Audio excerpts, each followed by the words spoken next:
Hi, today we want to introduce DFA100, our food processing cleaner and degreaser.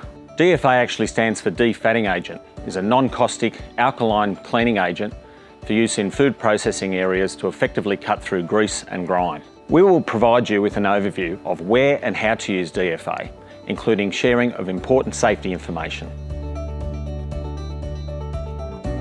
DFA100 is a concentrated foaming degreaser that breaks down fatty grease buildups, making it an ideal solution for most hard surfaces. The concentrated formulation means it can lift hard to remove soils from a range of surfaces and is also fragrance-free.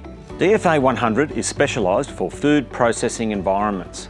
So, where can you use DFA100? This product is highly versatile and can be used on floors, bench tops, walls, drains, hot plates and all other hard surfaces. There are a range of recommended dilution rates for DFA, but when using on floors, we recommend a dilution of 1 to 100 with warm water. Please refer to our website and product information sheet for further dilution information.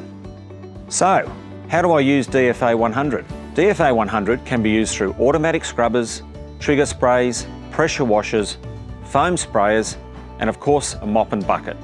When using DFA in food processing areas, it is important to remove or cover any food in the area. Also, remove any excess soiling from the surface by pre-rinsing with warm water. For best results, we recommend leaving DFA100 to penetrate for 2 to 3 minutes before rinsing off after use. We recommend reading the safety data sheet before using DFA100. Please ensure you wear appropriate PPE before using DFA, including gloves, protective clothing, and eye protection. And as always, please wash your hands thoroughly after handling DFA100. For further information on DFA100, please visit our website, refer to the safety data sheet or product specification sheets. Thanks for watching.